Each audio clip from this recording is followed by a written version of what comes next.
Walking past the cleaning lady, the boss paused, barely hearing what she was humming.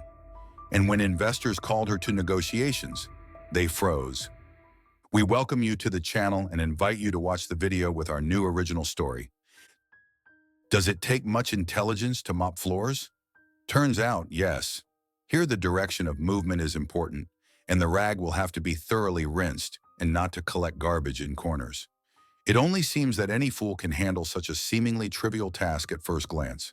But in practice, they only know how to leave dirty streaks and wet the floors for show.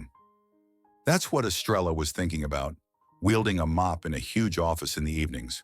When everyone else was already going home, she was just beginning her simple but much-needed work. The girl liked cleaning the staircase most of all. 1, 2, 1, 2, Estrella commanded herself, skillfully swinging the mop along the steps. She wasn't even tired by the fact that tomorrow the steps would be dirty again. By the way, everyone in the office treated the cleaner's work differently. Security guard Sergio always greeted her, asked about her studies, sometimes treated her to candy, and always walked around wet floors so as not to step on the clean surface. The office guys, as Estrella herself called them, tapping on keyboards all day, seemed not to notice. They only condescendingly moved aside if the girl walked down the corridor with a bucket and mop. Only system administrator Emilio, who stayed late, sometimes smiled his gap-toothed smile, adjusted his glasses on his bumpy nose, and sighed languidly when Estrella came to his dusty corner to clean up. The office girls didn't notice the cleaner at all, as if she were invisible. But worst of all was Bianca, Boss Raul's secretary. She was only 7 years older than Estrella herself. She constantly found fault, snorted through her nose, and demonstratively stomped in dirty shoes right across the wet, clean floor at the entrance, even though Estrella always laid a rag there during the rainy season. "Hey, move over," came a familiar, unpleasant voice from the top of the stairs. "And wave that stick of yours quieter. God forbid you hit my legs. These Italian stockings cost as much as a week of your work." In a trail of sickeningly sweet perfume, Bianca passed by, wrinkling her powdered nose. "We've seen such stockings," Estrella snorted, watching her go. "Rosa from the 3rd year has them. Market, 5th stall." Of course, the pompous secretary heard nothing. Estrella valued her job, so she had to treat all unpleasantness philosophically or silently endure either nitpicking or pokes or boorish requests. Estrella was an accidental child whom her parents themselves, barely finishing school, never planned. Her mother gave birth to the girl and rushed off to the capital, supposedly to study. What she was actually doing there, neither grandmother nor anyone else knew. And her father went into the army altogether, and after returning, declared that Estrella wasn't his child at all, and nothing connected them. Grandmother Consuelo scolded her foolish daughter, then sighed but undertook to raise her granddaughter alone. Her mother occasionally visited, bringing clothes, sweets, sometimes money. But over time, this happened less and less often. When Estrella turned 7, she called and announced that she had left with some circus troupe to the USA. Sometimes she sent postcards, some trinkets, but that was where it all ended. The girl got used to it. Only grandmother was a significant person in her life. She raised her granddaughter, taught her wisdom, helped with homework, gave advice, and the care bore fruit.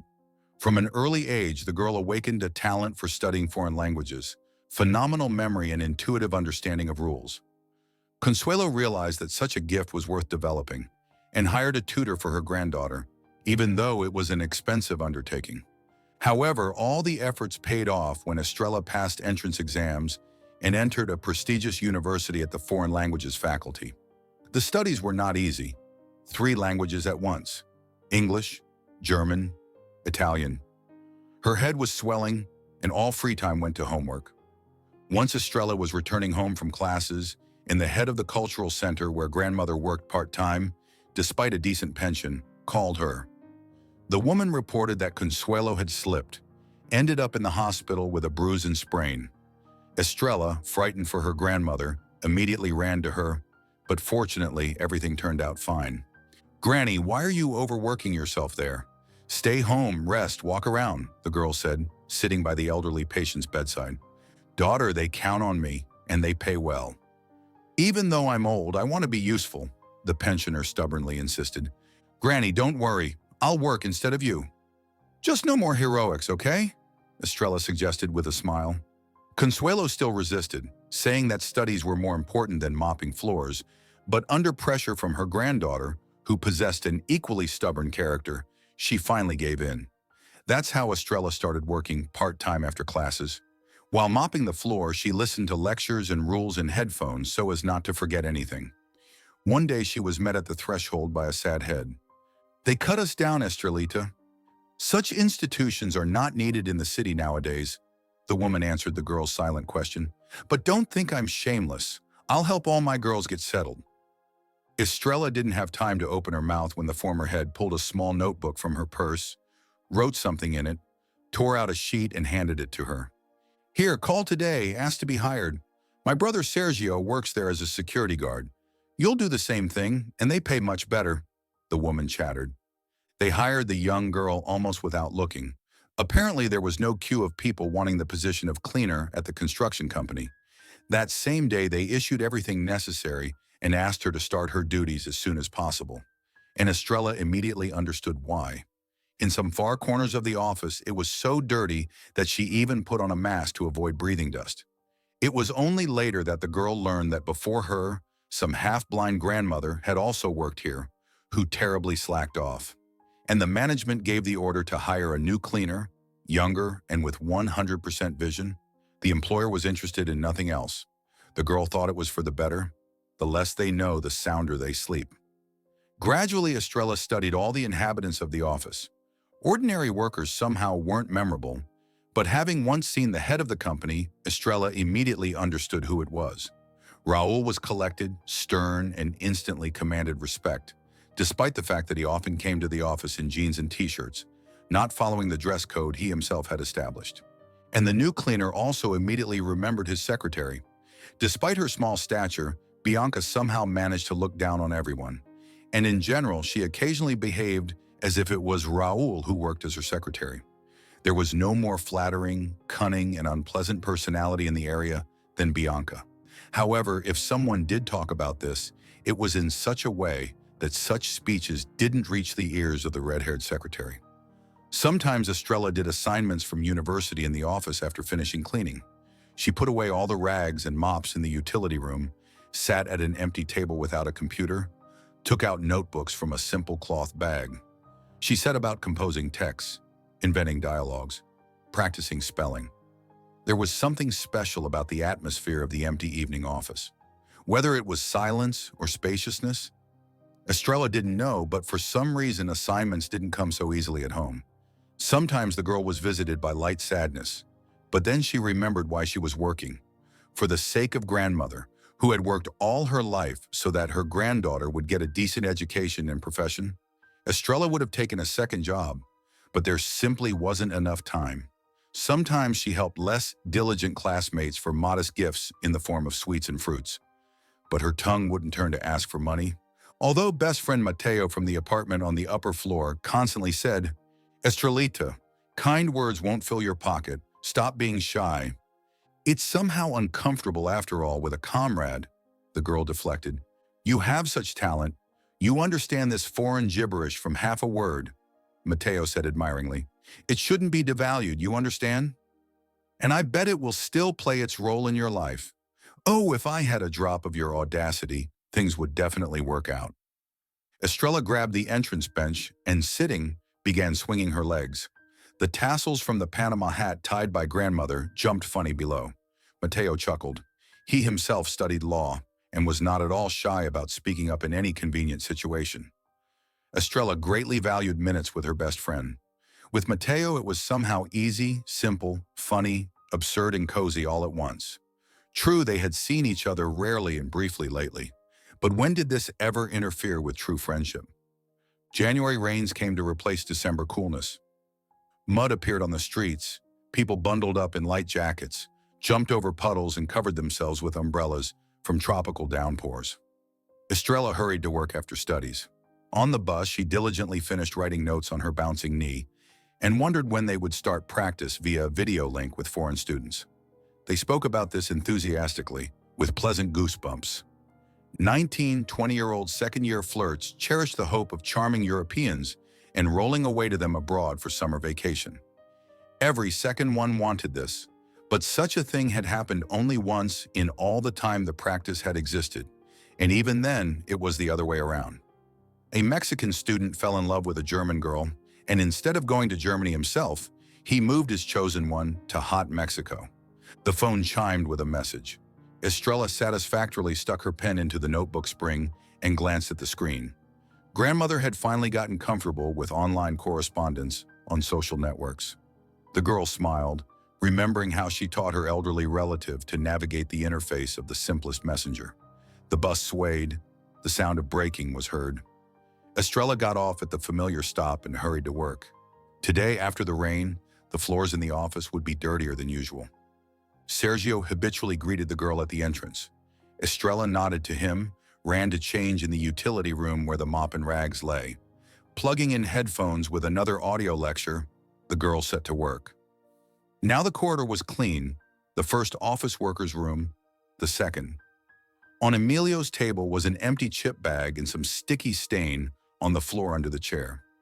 Estrella shook her head and with a precise movement threw the bag into the trash basket on her cart. Bianca's corner was almost sterile. Everything laid out in its place, not a crumb, not a speck of dust, only slightly trampled floor and an unturned-off copying machine. Estrella snorted, remembering the traces of her shoes in the elevator. She probably smeared everything there while walking from the smoking area to her place. So at her place it's no, but we'll gladly mess up at others' places. After the secretary's dwelling, it remained to clean up Raul's office. Estrella changed the water and took hold of the handle. For her sake, all employees, including the boss, left keys in the doors so that after cleaning, the girl could take them to security. The door opened silently. Estrella rolled the cart with everything necessary inside and felt for the switch. White lamps under the ceiling flashed. For the head of a construction company, Raul's office was far too modest. Only expensive furniture, panoramic windows, and branded writing accessories on the oak desktop revealed the true status of its owner. The room was strangely shaped like the letter L. The main part housed a work desk, chair, computer, shelves with papers, and in the side part, a corner sofa, coffee table, double cunning safe, and a couple more shelves with old documentation. Raul was a bit obsessed with order and kept even papers from 10 years ago. Cleaner? Forgot something here. Bianca suddenly jumped out from around the corner, drilling Estrella with a hateful look. I came to clean. The girl was confused, pulling out an earphone and almost dropping the mop from her hands. She wasn't scared of Bianca herself, but the secretary's sudden appearance where she definitely shouldn't be knocked her off balance. Bianca rolled her eyes. Well, of course, you're good for nothing else. She walked past, expressively tapping the heels of her shoes on the floor, and caustically added before leaving, Watch yourself and don't you dare steal anything from Raul's office. You'll fly out of here like a cork. Estrella let this lump of dirt pass by her ears. Her gaze was riveted to the folder of papers that Bianca was carefully hiding behind her back. Suddenly, the secretary caught her foot on one of the brushes sticking out of the cart, swore, and everything she was holding in her hands flew to the floor. Papers scattered in a heap to the sides. Several of them accurately glided right into the bucket of soapy water. The secretary swore again, and shrieking either from anger or fear, began feverishly collecting the sheets in a pile. Estrella put her gloved hand into the bucket, lifted a half-wet sheet with Raul's familiar signature. Application for declaring S.A. de CV Casadifica bankrupt, 2018. The girl managed to read on the paper before the still indignant Bianca snatched it away. Where are you poking your nose? She again attacked the cleaner. You'd better not leave your junk everywhere. She hastily stuffed all the papers into the folder, tucked it under her arm, and left. Estrella mentally wished her to slip somewhere on the wet parquet on the way to the elevator and set to work. Wipe the shelves, table, windowsill. Something was spinning in her head, gathering, then scattering, and so many times. Until the image became distinct, Estrella even froze with the mop in the middle of the office. Wait, hold on. What was Bianca doing in the dark and empty boss's office after the end of the working day? The girl muttered into the emptiness of the room. She is, of course, a secretary, but to dig through the boss's papers like this. It's unlikely that Raul allowed this. And what does some casa edifica have to do with it if the company is called Constructor Invert? The girl was distracted from her thoughts by a beep from the corridor. The copying machine usually turned off with such a beep. She herself did this for some negligent employees. After the beep, the slamming of desk drawer doors was heard, and then the clicking of heels. It seems Bianca is finally leaving the office. Estrella exhaled and then thought. An idea came to mind. Although Raul rarely encountered her, he was always polite and pleasant in communication, despite the difference in age and position. The 48-year-old boss could wish her a good day and worry about timely salary payment. Leaving him without warning after what happened, Estrella's conscience wouldn't allow. The girl hesitated for a couple more moments, then wrote on a sticky note, "Raul, it seemed to me that uninvited guests are wandering into your office. Better lock the doors, I'll take the key from security. Master of cleanliness, Estrella." The girl put the sticky note right in the center of the table. It was simply impossible not to notice it. Estrella knew that there were no surveillance cameras either in the boss's office or in front of it. The man, according to colleagues who knew him, was an ardent defender of privacy and couldn't stand the widespread fashion for employee control. He agreed to install them in the elevator and entrance door with great reluctance. Feeling slightly as if she had done something wrong, Estrella hastily began finishing the cleaning, but her gut whispered silently that the girl had done everything right. 2 weeks passed. Contrary to fears, no one in the office began asking the girl any questions. Only security guard Sergio issued the key to the boss's office and looked slyly at Estrella. Fortunately, the girl had no more sudden encounters with Bianca. Only on rare days when there was morning cleaning too, the secretary glared at her with her usual disgusted look. But Estrella had already developed immunity to it. The girl also noticed something else. A couple of times she heard foreign speech in the office and observed how Raul, accompanied by a female translator who looked like a middle school teacher, gave tours of the office to foreign guests. From fragments of phrases, Estrella understood that the company was looking for investors to build a prestigious, closed residential complex. Many words in the foreigner's speech, however, remained unclear, since Estrella simply didn't know their Spanish equivalent due to narrow terminology of the construction business. And at the university, the group of students was announced that within a month, they would have language practice with foreign students via video link. Who would get whom was determined by simple lottery. Estrella looked with light trepidation at the list that fell to her with information about Italian Massimo Velasquez. And there wasn't much information. Age 28, place of residence, Cartagena, and a nickname in the video call program. "But Italian is the language I know worst of the three," the girl muttered. "If only they had attached a photo of this Massimo or something. Otherwise we'll call each other, and there will be a handsome man with a snow-white smile, and I'll be a girl with a nest on her head and a mop in the background. That wouldn't be good." Estrella imagined this and quietly giggled. However, embarrassment before mysterious Massimo only grew from this. After classes, Matteo caught up with the girl in the university courtyard. "Good evening to the commander of Rags and Brooms," he greeted his friend. "And don't get sick to you too," Estrella nodded. For some reason, only jokes from her best friend about her work didn't irritate her. Matteo laughed and conciliatingly patted her on the shoulder. "Let's go eat a couple of tacos with cola this evening," he suggested, smiling. "Sorry, no way. You know that from 6 to 8 I'm at work?" Estrella sighed. "Oh, so businesslike. Let's go now. It's only the beginning of 4. There's a decent place nearby," Matteo persisted. "Matteo, well, I'm broke today, and they'll only give me salary tomorrow." Estrella shrugged guiltily.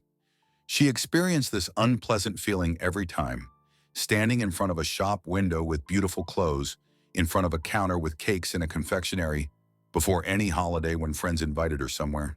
The feeling of being constrained within the framework of a limited budget. Estrella bought groceries for home, contributed her share for utilities, paid for bus rides, saved up for a simple phone herself. Such a life without excesses in the form of pleasure from a cup of coffee in a cafe with her best friend. And asking grandmother for her pension for her own desires. The girl didn't even think about such a thing. "Oh, calm down. I won't go broke if I treat you." Matteo had already unceremoniously grabbed her by the elbow and confidently led her to the pedestrian crossing.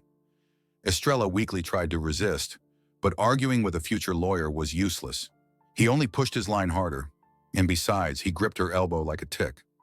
"Oh, when we graduate, get our diplomas and open an international law practice." Mateo dreamily sprawled on the soft couch 20 minutes later. "I'll handle cases and you'll translate documents and help." "Well, isn't it beautiful? And we'll call it Escudo and Espada. How do you like it?" "It's more like the name of a security company. You know, the kind that guard parking lots or all sorts of power plants?" Estrella remarked with laughter, sipping coffee. "Come on," Mateo was offended. "All right, don't be angry," the girl said conciliatingly. "You better tell me, what is SA to CV and SA, and what's the difference between them?" Estrella herself didn't have time to understand why she asked her comrade about this. Her mouth was already speaking, while her brain was thinking whether it needed this or not. Mateo snorted in surprise. "You've come to the right person to ask. I want to do civil law of private order, not squeeze money out of companies. Catch someone from economics and pester them as much as you want." "Well, Mateo," Estrella propped her cheeks with her fists. The guy opposite sat demonstratively offended, although the corners of his lips trembled, betraying his desire to laugh. "These are types of enterprise organization." The student lawyer pulled sugar from the cup with his fingers and threw it in his mouth. "SA to CV is usually opened at first, when there's still no experience. The company is young, generally a beginner level. Such an enterprise has no shares, but a lot of red tape with papers." Mateo washed down the sweet treat with no less sweet coffee, swallowed and continued. "SA is already something different for small and medium forms of business. More opportunities for the top, but also more responsibility. There are shares, they can be bought."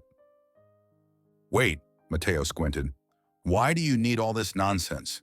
Are they making you translate legal terminology?" "Fortunately, no." Estrella even winced, imagining what was said. Just like that, strange papers caught my eye at work. "I advise not to worry about it." Mateo made scary eyes. "Your head probably swells from 3 languages anyway." "4," the girl corrected. "There's also Spanish." Mateo rolled his eyes. He always did this when someone corrected him. The future lawyer didn't like mistakes, especially his own. An hour later, Estrella said goodbye to her comrade and hurried to work. She was grateful to Mateo for these get-togethers, although she felt a slight sense of discomfort because her friend had treated her. Estrella always paid her friend back every cent, even though he refused. Her conscience didn't allow her to be a freeloader. At work, everything went quickly and relatively calmly, except that on the steps at the entrance, Estrella caught eyes with Bianca. She was looking joyfully at her smartphone screen, but upon seeing the cleaner, she squinted contemptuously. Estrella performed all her duties, politely declined the coffee that Sergio kept offering her, and left the building. The city greeted her with a chain of streetlights, red brake lights of cars, and the smell of recently passed tropical rain. The girl inhaled the warm, humid air deeply, anticipating the journey home. But the moment was interrupted by a phone call. "Estrelita, I went to visit my sister this morning by bus. Wrote you a message, but the damn thing won't send and won't send." "Let me call the old-fashioned way," I thought, grandmother reported on the phone. "So don't be scared that I won't be home. I'll return tomorrow evening, and I'll bring homemade preserves." "Okay, Granny, just don't bring the whole pantry, please," Estrella smiled. "Give my regards to Rosario." She said goodbye and hung up. Her mood was good. Moreover, in a hidden pocket of her jacket, Estrella found a crumpled bill, a small but pleasant surprise which was quite enough for a kilogram of juicy ripe mango. The girl was already approaching the familiar entrance, anticipating the enjoyment of the aromatic fruit, when she discovered that neither in her pockets nor in her bag were the house keys. First with disbelief, then with panic, the girl shook out everything from top to bottom, turned out the contents of her bag on the bench. The keys had vanished without a trace. Estrella nervously considered what to do. Go to the suburbs? Show up after midnight? Wake up and alarm 2 pensioners? Not the best idea. Call grandmother and complain? She would worry, so that's out too. Maybe stay at Mateo's until evening? Estrella remembered that besides her friend, his mom, dad, younger sister, grandfather, and a huge dog lived in the apartment. And it's already cramped. I'm the only one missing there, Estrella muttered dejectedly. And then she remembered that once in summer, grandmother had given the key to neighbor Lucia just for such emergency cases, and to water the flowers in their absence with her granddaughter. Estrella realized there was no time to think. She ran into the entrance and rang the neighbor's doorbell. Once, twice. The door was deaf to her pleas, remaining locked. The girl began rummaging through her phone book looking for the number. With some difficulty, she found it and pressed the call button. The neighbor took a long time to answer, and when she did, the girl heard the clatter of knives and clinking of dishes in the background. The woman listened to Estrella's story, sighed, but said she would help if she came to her work herself and picked up the duplicate key to her own apartment. A couple of minutes later, the girl was already calling her friend. Mateo opened almost immediately. "Hello again." He looked at his friend with surprise. "I'll be back soon, and you keep an eye on this." Estrella immediately thrust the bag of mango into his hands and, nodding goodbye, rushed down the stairs. The restaurant where Lucia worked as head chef turned out to be a half-hour walk from home, for which Estrella mentally thanked all the saints, because after studying and work she was tired and nodding off, and a long trip to the other end of the city she would hardly have endured. The building was richly decorated for Christmas holidays. Garlands twinkled everywhere. The restaurant lived its usual life. Estrella hesitantly climbed the porch and pulled the heavy glass door toward herself. Inside, about half the tables were occupied. A smiling hostess immediately ran up to the new guest and inquired about the details of the visit, and learning them, asked her to wait at the nearest empty table in the distance for some time. Estrella nodded and settled into the soft chair. She felt slight awkwardness in such places, although now she found herself here by accident. Her hands, pointlessly wringing her jacket, suddenly encountered a wet, sticky spot. The girl lowered her gaze and realized that the ripe mango was saying hello to her. Obviously, the overripe fruit had leaked juice in the bag, and finding a hole in the corner, it flowed right onto the jacket while its owner was banging on her neighbor's door. "Could you tell me where the restroom is?" The girl stopped a waitress. "Straight ahead and to the left," she helpfully suggested. Estrella threw a thanks and headed in the indicated direction. She was already considering how best to wash out the stain when she almost bumped head-to-head with Bianca at the restroom doors. From the impact, she swayed, yelped, and began angrily rubbing her forehead, but only until she stared into the eyes of the girl who had blocked her way. "Cleaner!" Bianca hissed like a cobra. "Are you following me, or what?" She angrily advanced on hurrying Estrella, who instinctively backed away. At work, Bianca wasn't scary to her, but here Raul's secretary suddenly seemed huge, scary, and ready to dig into her face with long red nails. Estrella bumped her back into a new obstacle and realized it was the hostess returning with keys from Lucia. The girl snatched the bunch from her, muttered something unintelligible, and almost ran out of the restaurant. Already on the street, Estrella exhaled and realized that fortunately, no one was chasing her. She turned around for some reason and through the stained glass saw Bianca sit at a table with two men with the most benevolent smile. Then she pulled some papers from her purse and pushed them toward the guests. One was gray-haired, with a classic haircut, in a gray suit and black shirt. The second was a brunette in a brown turtleneck, thin glasses, jeans, and about 30 years old in appearance. Adrenaline from fear instantly drove fatigue from her body. Estrella shook her head, gripped her bag more comfortably, and hurried home with quick steps. She had neither time nor desire to spend time examining Bianca's companions. On the weekend, Estrella decided to finally call Massimo via video link and start language practice. She found the guy's account in the video call program, and the young people agreed on an evening session. Grandmother returned as promised, and the girl decided simply not to tell her that she had lost the keys, but to make a duplicate for Lucia just in case. Estrella was a little nervous before the online meeting. Willy-nilly, stupid thoughts about some romance crept into her head. The girl resolutely dismissed them. She laid out a notebook, dictionary, and list of topics from the teacher on the table, which needed to be discussed with Massimo. The girl, for some reason, critically assessed herself in the mirror. Brown eyes, dark skin, chestnut hair. Interesting. Would she pass for an Italian? Probably would. Lord, what was she thinking about? There was barely enough money for basic needs. What Rome or Cartagena was there?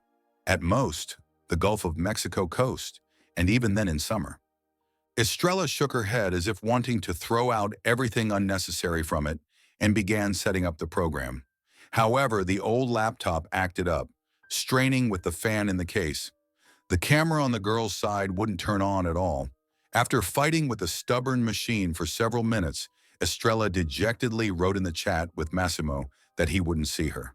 The young man was a little disappointed, but didn't cancel everything. So they communicated. Estrella secretly even rejoiced that her interlocutor couldn't see her. After all, he turned out to be handsome, dark, broad-shouldered, green-eyed, with a pleasant velvety voice that made his pure Italian speech even more expressive. The girl was embarrassed and often asked again what she hadn't heard or understood. They somewhat awkwardly got acquainted, but over time they got talking, completed the teacher's first assignment, and at the end Massimo smiled mysteriously and suddenly, with an accent, but in fairly literate Spanish, began speaking. Estrella, please forgive me. I also speak several languages, and I'm currently in Mexico, in your city on business. You have a very beautiful voice and excellent pronunciation. I would like to invite you to lunch on Monday. The girl just opened her mouth, looking at her handsome interlocutor on the laptop screen. Inside, vague dreams and harsh reality collided head-on. Not letting them finish the duel, Estrella hastily blurted out while courage allowed. Yes, of course, I agree, but better for dinner. At lunchtime, I study, then work, and by 9 in the evening, I'm free. Massimo beamed hearing this. I understand. Thank you for agreeing to give me your time. They agreed that Massimo would send the address where the meeting would take place later in the chat. The Italian once again praised her pronunciation, wished her a good evening, waved goodbye to the camera, and disconnected. Estrella leaned back in her chair and exhaled. She hadn't been this nervous even during exams. Only now, when yes had already been said, did her head start thinking about how to pay for dinner, what to wear, and how to behave. The girl realized she urgently needed to talk to someone. Matteo was home, and 5 minutes later was already sitting in the kitchen with a cup of coffee. Estrella emotionally told her friend about what had happened. The further the story went, the gloomier her best friend became for some reason. I think you shouldn't go anywhere with him, Matteo said after being silent for some time. Where's the guarantee that he doesn't have some Giovanna and a couple of children at home in Italy? And he came here to have fun, charming young, naive students like you. And then, forgive me, senorita, I'm married, but I won't forget you. Estrella's cheeks instantly flared up, and a verbal avalanche rose to her throat. She expected Matteo to be happy for her, give advice or good wishes. After all, she wasn't asked on dates so often, and he was saying nasty things. And I think you're just jealous, the girl was offended. Jealous that I was asked to meet, without even seeing my face after one call, while you've been courting Solano for a year now, and all for nothing. Solano was the group leader, a very arrogant but pretty girl with wealthy parents. She had 10 guys like Matteo every day. Well, go to your Massimo. Her best friend angrily jumped up from the stool, loudly placing the cup on the table. Don't call me to cry later. Don't dream of it, Estrella shouted after him, hearing the door slam. She herself didn't understand how and why she got so angry, and most importantly, why Matteo got worked up over nothing. All evening, Estrella tossed and turned in bed, torn by two very different feelings: anticipation of meeting a person from a different mentality and resentment toward her best friend. She didn't even notice when her phone chimed with a message. It turned out that her person was required at work tomorrow morning to clean the office after the employees arrived for a meeting with foreign investors. The girl sighed, understanding that she risked not getting enough sleep, but there was nothing to be done. Work is work. Estrella quickly packed her bag, prepared a change of clothes for the evening meeting, grabbed some cosmetics, notebooks with lectures, a bottle of simple perfume, washed, read several pages of her favorite book, and fell asleep with a feeling of light, trembling anticipation. In the morning, Estrella's mood was upbeat. So it wouldn't be lost by evening, the girl decided to listen to popular songs in Italian. Still on the bus, she found suitable tracks and, inserting headphones in her ears, enjoyed the music. The technique worked so well that even while mopping the floor in the office an hour later, Estrella was humming a particularly liked composition in half voice. More precisely, it seemed to her that it was half voice, because of the headphones.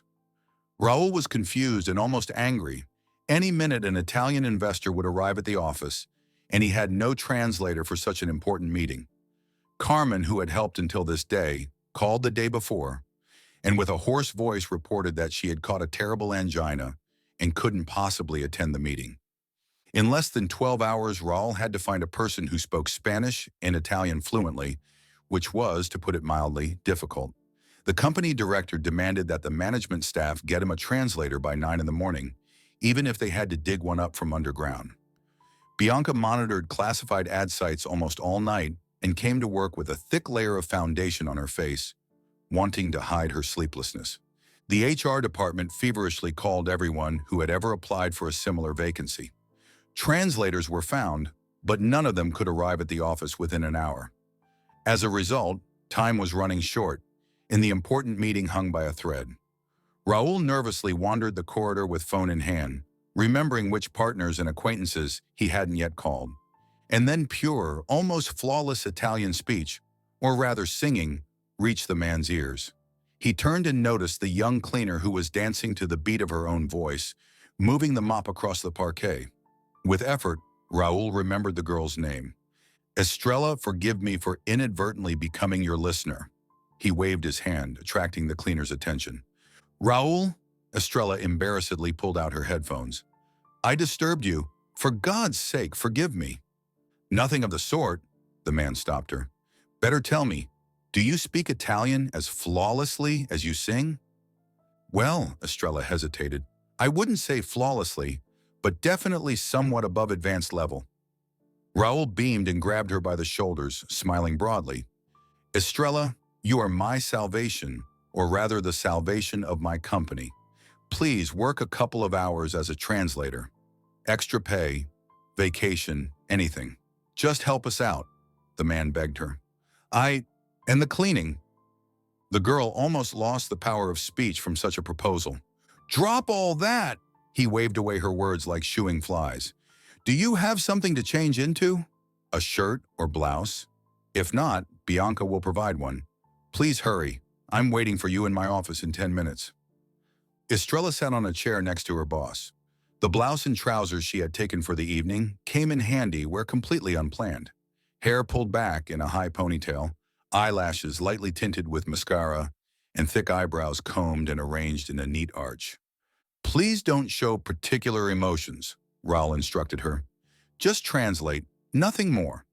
If you need to ask me something, then please in a whisper. Greetings and farewells don't need translation. Jokes, if there are any, only at my signal. Mexican humor is understood by foreigners only literally. Estrella nodded, but it seemed to her that the words were flying out through her ears like through a pipe. And how to overcome this stupid stupor. At the meeting with us will also be Bianca as my assistant and secretary. You don't translate her speech unless I ask you to myself, Raul continued. And finally, be attentive to our Italian guests. Some things I can understand without resorting to your help. He chuckled somehow, particularly. Bianca's sharp nose poked through the door. Today the secretary was in a lemon-yellow shirt and red pencil skirt. Raul, our guests have arrived, she reported sourly, looking over Estrella. Excellent, the man said. Invite them in. A few minutes later, two men entered the office. The first, clearly the main one, about 50, with noticeable gray hair, with a classic haircut and in a gray suit. The second, younger, about 30, brunette, green-eyed, in a brown turtleneck and thin frames on his nose. The men in turn shook hands with the office owner and introduced themselves. Then Bianca helpfully seated them at the negotiation table on one side and sat herself on the other, next to Estrella and the boss. Estrella looked intently at the arrivals, not understanding why they seemed vaguely familiar to her, but then her eyes widened. I see. Those same companions of Bianca from the restaurant. This thought flashed like lightning.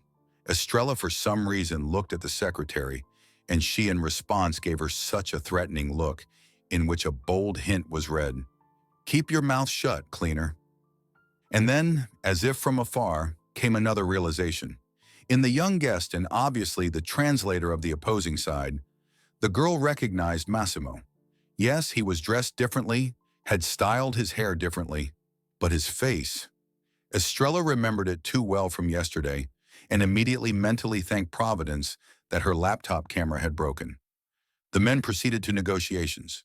Estrella translated with some difficulty, since she didn't always make out everything by ear, but intuitively guessed what was being discussed.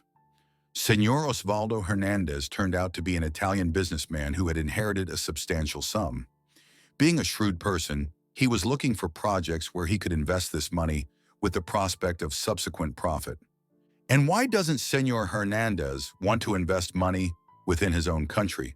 Raul asked after listening to the guests.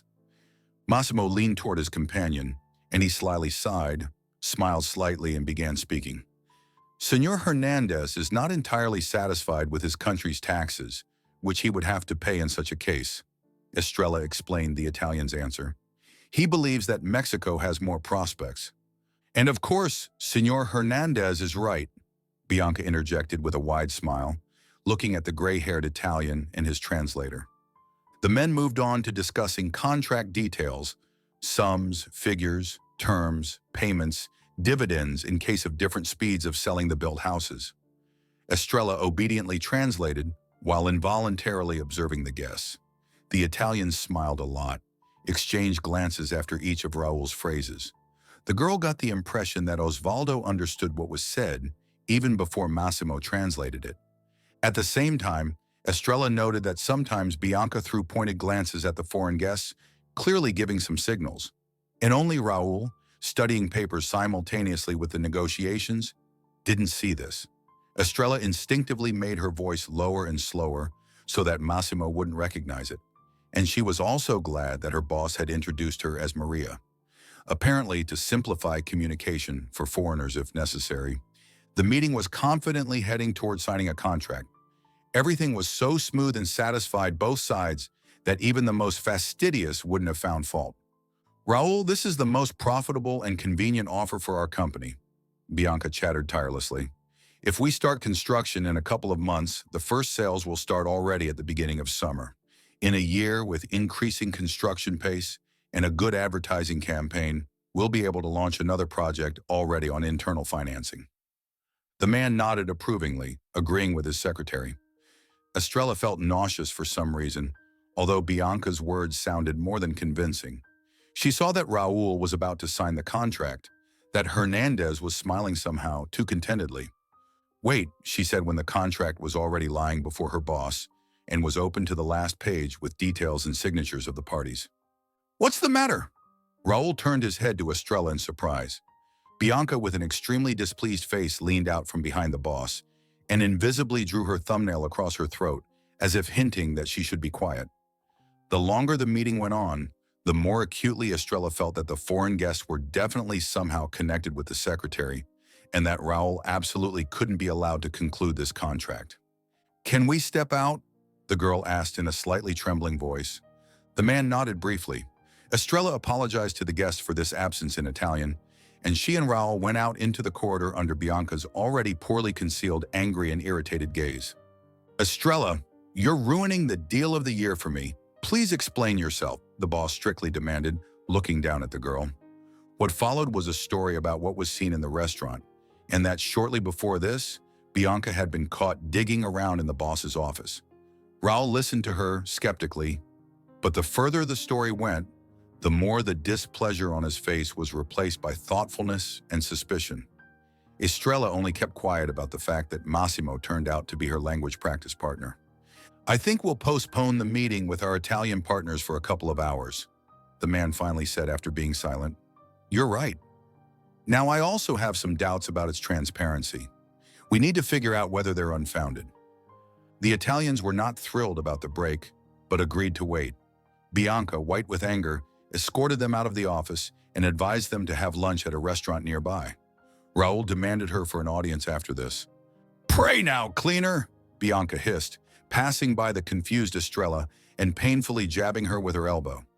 When the corridor emptied, the girl looked around and finally caught her breath. At the same time, she realized that today's university class she would clearly not attend. Well, maybe they would give her at least some paper so the curator wouldn't count the absence as truancy. How stupid and absurd this thought looked against the background of what was happening. The thick door to the boss's office didn't let through any sound, although Estrella didn't try to eavesdrop on anything. She didn't know if she could go anywhere, so she pointlessly wandered back and forth down the corridor until she ran into one of the accounting department employees. "Oh, thank God!" She threw up her hands and began wailing. "Estrelita, there at the entrance to the men's restroom, someone broke a soda bottle. Glass shards, sticky. It's all horrible. I understand you're already leaving, but by evening someone will definitely either slip or cut themselves on the glass." The girl nodded sadly, understanding that the woman was right. "Thank you, I'll go down now. Just need to get gloves and a rag," she replied. There was nothing to be done. The girl had held the position of translator for only a couple of hours, and even then on precarious terms. But the duties of master of cleanliness hadn't gone anywhere. Estrella hurried to the utility room to throw on at least an old work coat over her blouse. At least that could be quickly thrown off if the boss urgently required her, although Estrella didn't plan to spend long dealing with the unpleasantness in the restroom. The tile near the men's restroom doors was indeed splattered with red soda, judging by the smell with tamarind flavor. Transparent bottle shards were visible in almost every corner of the small three-stall room. Estrella pulled her gloves tighter and began collecting the shards in a trash bag. Only the neck of the unfortunate bottle was missing. Estrella bent down and noticed that something was glinting with sharp edges on the floor of the first stall. The girl bent down further, reached for the shard, and suddenly heard a phone conversation in a painfully familiar language from the last stall. Only two people could be talking here now, and judging by the intonation and depth, the voice belonged to Senor Hernandez. "That damned Mexican suspected something," the Italian angrily declared into the phone. The translator stopped. "How should I know? The señorita already gave me the papers. With them, we can raise the case again about his firm not paying taxes. This is meaningless. If he doesn't sign the contract, I won't get a share in the company, which means I won't be able to appropriate it for myself later." Estrella realized she needed evidence. She quickly pulled out her phone and turned on recording. It wasn't too loud, but enough that by listening carefully, one could understand. Hernandez continued for a long time emotionally proving something to someone on the phone, obviously thinking no one understood him, since the only person who could should have been in the door opposite with the schematic ladies sign. Estrella strained her hearing and tried to barely breathe. Bianca and the Italian were in collusion. They had met a couple of months ago and realized they could achieve common goals. She had given the new acquaintance some documents compromising the firm. Hernandez planned to invest money in the project, get a share in the company thanks to a cunning contract, and then sue Raul, sick the tax authorities on him, and become head of the firm himself based on having the largest invested volume of investments. The plan was simple, only the motivation of its participants remained in question. Soon the conversation ended, and the sound of flushing was heard in the stall. Estrella hastily covered the door of her stall with her foot, although it was unlikely that the Italian coming out would be interested in a cleaner bustling on the floor. The man washed his hands, dried them, and silently left the restroom. She had to act very quickly. Not knowing what feeling guided her, Estrella lightning fast restored order, returned the bucket and rags to their place, tidied herself up, and rushed to the boss's office. She didn't know how, but she knew one thing. This contract must not be signed under any circumstances. The girl arrived just in time. Bianca came rushing toward her with flaming cheeks. The secretary's eyes shone suspiciously. Surprisingly, the boss's assistant wasn't angry at the cleaner. She ran past, obviously hurrying to the smoking terrace, and Bianca only smoked when very nervous. Estrella quickly processed all this in her head and shuddered slightly, grabbing the door handle. If even the steadfast secretary had started crying, then who knows what awaited her within these walls, even considering all the known facts. The girl timidly knocked and cracked open the door. "Raul, may I come in?" she asked cautiously. The man stood by the window, pinching the bridge of his nose with his thumb and index finger. It was evident that the long and pointless conversation had tired him. "Yes, come in, Estrella. Have a seat," the company head responded. "I don't even know whether to give you a bonus for vigilance or fire you for it." The girl froze for a moment, having already stepped into the office. A wave of coldness ran down her spine. Estrella stopped, took a deep breath, and carefully choosing her words, said, "Raul, There's something else you need to know. Please listen to me and then fire or reward me." The company head stared at her questioningly but tiredly, settling into his chair. "Speak. But I warn you, if these are stupid conjectures again, then think carefully before wasting my time." Estrella thought, took a deep breath, and, trying to tell the essential points, related what had just happened several floors below. At the end, she played the recording of Osvaldo's conversation, translating it for her boss as it went. Raul listened without interrupting and became gloomier and gloomier. Then suddenly and quite inappropriately laughed, so much so that the girl momentarily doubted his adequacy. However, the man quickly clarified his behavior. "Estrella, I don't know by what miracle you ended up beside me today, but obviously not without reason," Raul said, folding his hands. "Just now I was tearfully convinced for half an hour about the groundlessness of suspicions, and I almost believed it. When you appear and demolish my probably former assistant's justification to smithereens. And how do you manage this?"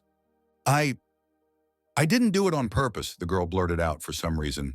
The boss smiled painfully again, then returned a serious expression to his face. "Actually, I should thank you for the note asking to lock the office," he remembered. "Then in the pile of business, I didn't give it importance. I thought someone from the staff had come in for nonsense. But I still followed your advice, and also asked our system administrator, Emilio, to install a hidden camera here. And now I'm almost certain who I'll see on it." Raul performed some manipulations on the laptop, then turned it so Estrella could see the screen too. Several rewinds and the device showed the familiar office. "Look at the date," the man prompted. This was about 3 weeks ago, working hours. Estrella and her boss attentively watched the screen. There the office owner was calmly working, then unhurriedly went out somewhere. No sooner had the door closed behind him than the familiar sharp-nosed figure of Bianca penetrated inside. The secretary hurriedly began rummaging through the shelf where Estrella had first caught her. She pulled several sheets from a folder, tucked them under her arm, returned the folder to its place, and left the room. "What was she so diligently looking for that she risked being caught by you?" Estrella muttered aloud and immediately yelped, glancing at the boss. "Documents compromising my first firm," Raul answered after a pause. "When I was just starting to get established in the construction sphere, I conducted business. Not entirely cleanly, let's say. I won't hide it, it was stupid and rash. But then only profit mattered. Naturally, it didn't end well. One of the buyers was extremely dissatisfied with our work and began digging under the firm. I had to make massive efforts, persuade and appease several people, so as not to go to court. In general, the matter turned out extremely unpleasant, but it was hushed up on condition that I liquidate the firm. But no one forbade creating a new one, taking into account old mistakes. So now I work honestly and transparently." "Why did you keep those papers if you knew what danger they posed?"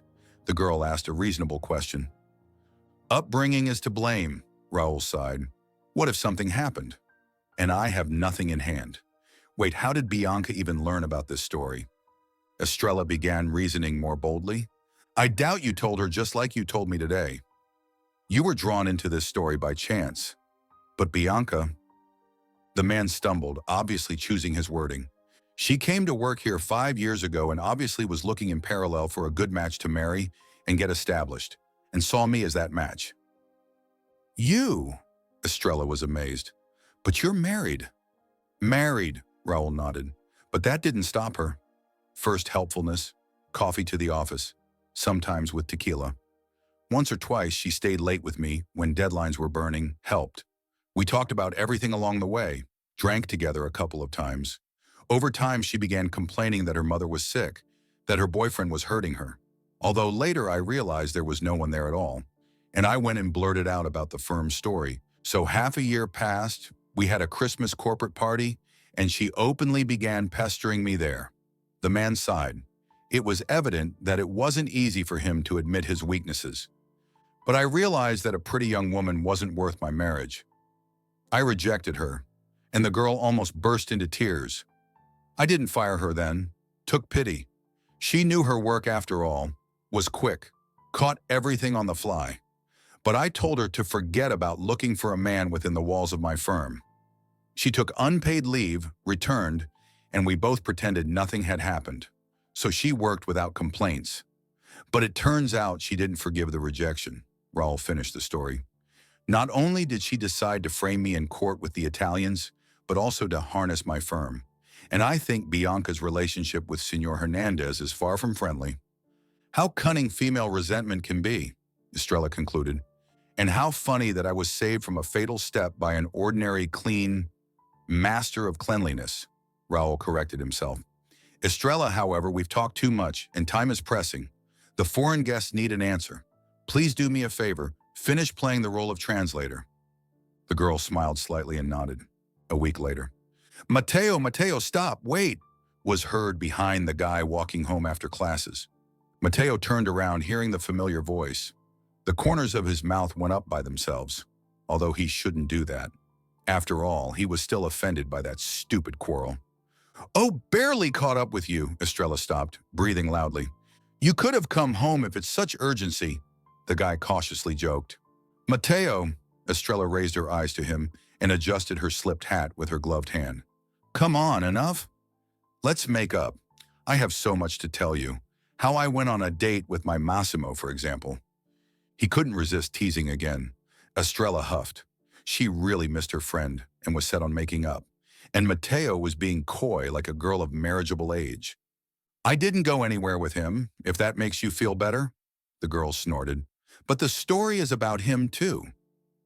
Mateo folded his arms across his chest, furrowed one eyebrow, and looked attentively at his friend from his height. Estrella endured this look for several seconds, then couldn't stand it. She stuck her hands in Mateo's empty jacket pockets and began tickling him. The guy laughed against his will, but continuing to be offended in such a situation was already stupid. In just a few minutes, they were walking slowly down the street and talking as if they hadn't seen each other for more than a year. Estrella colorfully told how by chance she got caught up in a story she hadn't even touched. Mateo listened, stared, and grunted in amazement. So what happened when you came out of the office with the boss? He asked, holding his breath. In the corridor, we met waiting Osvaldo, Massimo, and Bianca. The girl continued the story. Raul, businesslike, shuffled through the pages of his copy of the contract in Spanish, then leaned toward Estrella and whispered something. We thank you for the interest shown in the Constructor Ainvert project. The girl spoke in Italian, looking at the confused men. But we will find another investor, and we ask you never to appear within the walls of our company office again from today. All the worst. While Estrella was saying all this, Raul, smiling at the corner of his mouth, was tearing the contract to pieces under the stunned gazes of the two Italians. A prolonged silence hung for a minute, and then Senor Hernandez angrily glanced at his translator. He didn't even try to say anything, just blinked his eyelashes. Both nervously backed away, then turned around, and soon loud Italian expressions rang out in the corridor, which Estrella, red with embarrassment, refused to translate. Other employees even stuck their heads out of their offices at the noise. And you, Bianca, why are you frozen? Satisfied, Raul addressed the secretary. You're also free. Forever. And I hope no misunderstandings will arise between us because of your dismissal with a negative recommendation. Bianca, caught on her own hook, finally looked at her now former boss with her signature look, malicious but already powerless. Wait, he kicked her out? Mateo even slowed his pace a bit. And isn't he afraid that the redhead kept copies of the papers she gave to the Italian and will sue herself? No, Estrella shook her head. There's not enough money. And what's the point? Sue for the sake of hassle? The contract wasn't signed. The Italians were left empty-handed. It's even interesting what they said to Bianca when they realized the plan she promised had failed. Well, they obviously didn't take her to the circus. Mateo chuckled. Well, how are you yourself after all this? Me? Estrella asked again. And I wanted to invite you to a cafe confectionery. You? The guy was amazed. But miracles!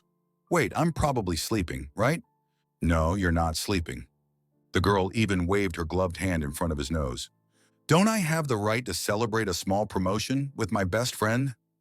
Mateo looked at her mistrustfully, as if he didn't recognize her. A mute question showed through in his gaze.